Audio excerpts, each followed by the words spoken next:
Welcome back. ಬೆಂಗಳೂರಿನ form ಹೌಸ್ನಲ್ಲಿ party ಪ್ರಕರಣ ಸಂಬಂಧ ರೇವ್ ಪಾರ್ಟಿಯಲ್ಲಿ 86 ಮಂದಿ ಡ್ರಗ್ಸ್ ಸೇವನೆ ಮಾಡಿರೋದು ದೃಢಪಟ್ಟಿದೆ. 103 ಮಂದಿಯ ಪೈಕಿ 86 ಮಂದಿಯ ರಿಪೋರ್ಟ್ ಪಾಸಿಟಿವ್ ಬಂದಿದೆ. 73 ಪುರುಷರಲ್ಲಿ 59 ಮಂದಿಯ ಬ್ಲಡ್ ರಿಪೋರ್ಟ್ ಪಾಸಿಟಿವ್ ಬಂದಿದೆ. 30 ಯುವತಿಯರ ಪೈಕಿ 27 ಮಂದಿಯ ರಿಪೋರ್ಟ್ ಪಾಸಿಟಿವ್ ಅಂತ ಬಂದಿದೆ. ಪಾರ್ಟಿಯಲ್ಲಿ ಸೇರಿದ ಬಹುತೇಕ ಮಂದಿ ಅಲ್ಲಿಗೆ ಮಾದಕ ವಸ್ತು ಸೇವನೆ ಮಾಡಿದ್ದಾರೆ ಅನ್ನೋದು ವರದಿನೇ ಹೇಳ್ತಾ ಇದೆ. ಇನ್ನು ತೆಲುಗು ನಟಿ ಹೇಮಾ ಬ್ಲಡ್ ರಿಪೋರ್ಟ್ ಕೂಡ ಪಾಸಿಟಿವ್ ಬಂದಿದೆ. ಡ್ರಗ್ಸ್ ಸೇವಿಸಿರೋದು ಬ್ಲಡ್ ರಿಪೋರ್ಟ್ನಲ್ಲಿ ಸಾಬೀತಾಗಿದೆ. ರೇವ್ ಪಾರ್ಟಿಯಲ್ಲಿ ದೊಡ್ಡ ಮಟ್ಟದ ಮಾದಕ ವಸ್ತು ಬಳಕೆ ಮಾಡಿದ್ರು.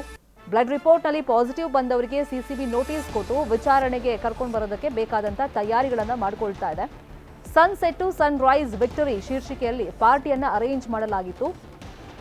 ಸುಮಾರು 100ರಿಂದ 150 ಮಂದಿ ನಟ ನಟಿಯರು, ಮಾಡೆಲ್ಗಳು ಮತ್ತೆ ಟೆಕ್ಕಿಗಳು, ಬೆಂಗಳೂರಿನ ಮೂಲದವರು ಸುಮಾರು ಜನ ಈ ಪಾರ್ಟಿಯಲ್ಲಿ ಇದ್ರು ಅಂತ ಹೇಳಲಾಗ್ತಾ ಇದೆ. FIR ನಲ್ಲಿ ಒಂದಿಷ್ಟು ಜನರ ಹೆಸರು ಇದೆ.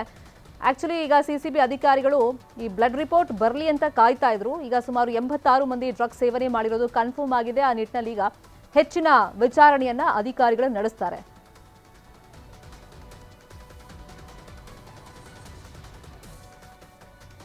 ಇದೇ ವಿಚಾರವಾಗಿ ಇನ್ನಷ್ಟು ಡೀಟೇಲ್ ಆಗಿ ಇನ್ಫಾರ್ಮೇಶನ್ ಕೊಡೋದಕ್ಕೆ ಫೋನ್ ಸಂಪರ್ಕದಲ್ಲಿ ಜಾಯಿನ್ ಆಗಿದ್ದಾರೆ ನಮ್ಮ ರಿಪೋರ್ಟರ್ ಚಂದ್ರಪ್ಪ. ಈ ರಿಪೋರ್ಟ್ಗೋಸ್ಕರನೇ ಅಧಿಕಾರಿಗಳು ಕಾಯ್ತಾ ಇದ್ರು. ಈಗ ಕನ್ಫರ್ಮ್ ಆಗಿದೆ. ಈಗ ವಾಟ್ ನೆಕ್ಸ್ಟ್? ಯಾವಾಗ ಇವರಿಗೆಲ್ಲ ನೋಟಿಸ್ ಇಶ್ಯೂ ಮಾಡೋದಕ್ಕೆ ತಯಾರಿಗಳಾಗ್ತಾ ಇದೆ? ಶರ್ಮಿತಾ, ಕಳೆದ 4 ದಿನಗಳ ಹಿಂದೆ ಎಲೆಕ್ಟ್ರಾನಿಕ್ ಸಮಸ್ಯೆ GR ಫಾರ್ಮ್ ಹೌಸ್ ಅಂತೇಳಿ ಇಲ್ಲಿ ಒಂದು ರೇವ್ ಪಾರ್ಟಿಯನ್ನು ಆಯೋಜನೆ ಮಾಡಲಾಗಿರ್ತದೆ. ಈ ಸಂಬಂಧ ಸಿಸಿ ಪೊಲೀಸ್ ದಾಳಿ ಕೂಡ ನಡೆಸಿರ್ತಾರೆ. ಸುಮಾರು 100 ಮಂದಿಯನ್ನು ವಶ ಪಡೆದಿರ್ತಾರೆ.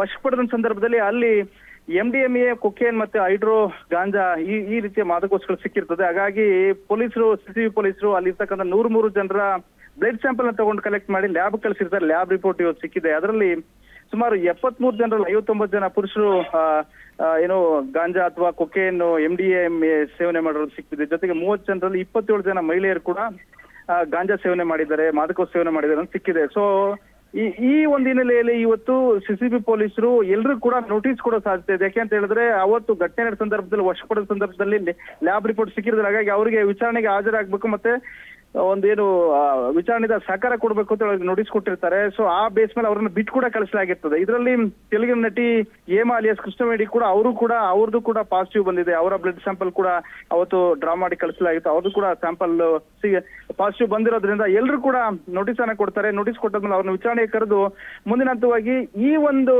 ಏನು MDMA ಇರ್ಬೋದು, ಕೊಕೇನ್ ಇರ್ಬೋದು, ಹೈಡ್ರೋ ಗಾಂಜಾ ಇರ್ಬೋದು, ಇದು ನಿಮ್ ಕೈಗೆ ಹೇಗ್ ಸಿಕ್ತು, ಯಾರು ಕೊಟ್ರು, ಯಾರು ಪೆಡ್ಲರು, ಮತ್ತೆ ಯಾರು ಇವ್ರಿಗೆ ತಗೊಂಬಂದು ಕೊಟ್ರು, ಮತ್ತೆ ಎಷ್ಟು ಜನ ಸೇವನೆ ಮಾಡಿದ್ವಿ, ಮತ್ತೆ ಈ ರೀತಿಯ ಪಾರ್ಟಿಗಳಲ್ಲಿ ನೀವು ಭಾಗಿಯಾಗಿ ಇದೆಲ್ಲ ಕೂಡ ತನಿಖೆ ಆಗ್ತದೆ. ಈ ತನಿಖೆ ಸಂದರ್ಭದಲ್ಲಿ ಒಂದ್ ವೇಳೆ ಇವ್ರಿಗೆ ನೇರವಾಗಿ ಗಾಂಜಾ ಪೆಡ್ಲರ್ ಅಥವಾ ಬೇರೆ ಬೇರೆ ಯಾರಿಗೆ ಅದನ್ನ ಸರಬರಾಜು ಮಾಡ್ತಾ ಇದ್ರು, ಈ ಒಂದು ರೇವ್ ಪಾರ್ಟಿ ಆಯೋಜನೆ ಮಾಡ್ತಾರೆ, ಇದೆ ಅವರೆಲ್ಲರೂ ಕೂಡ ಸಿಗಾಕೊಳ್ಳೋ ಸಾಧ್ಯತೆ, ಜೊತೆಗೆ ಯಾರು ಸೇವನೆ ಮಾಡಿದ್ರೆ ಅವರು ಕೂಡ ಕಂಟಕ ಎದುರಾಗೋ ಸಾಧ್ಯತೆ ಇದೆ. Sharmita, fine, thank you Chandrappa ತಮ್ಮ ಇನ್ಫಾರ್ಮೇಶನ್ಗೆ. ಕನ್ನಡಿಗರ ಮೆಚ್ಚಿನ ನಿಮ್ಮ ನ್ಯೂಸ್ 18 ಕನ್ನಡ ಈಗ ವಾಟ್ಸ್ಆಪ್ನಲ್ಲಿಯೂ ಲಭ್ಯ. ಕರ್ನಾಟಕ ಮತ್ತು ದೇಶ ವಿದೇಶದ 360 ಡಿಗ್ರಿ ಸುದ್ದಿ ವಿವರವನ್ನ ನೀವು ನಿಮ್ಮ ಕೈ ಬೆರಳುಗಳಲ್ಲಿಯೇ ಪಡೆಯೋದಿಕ್ಕೆ ಈ QR ಕೋಡ್ ಅನ್ನ ಸ್ಕ್ಯಾನ್ ಮಾಡಿ.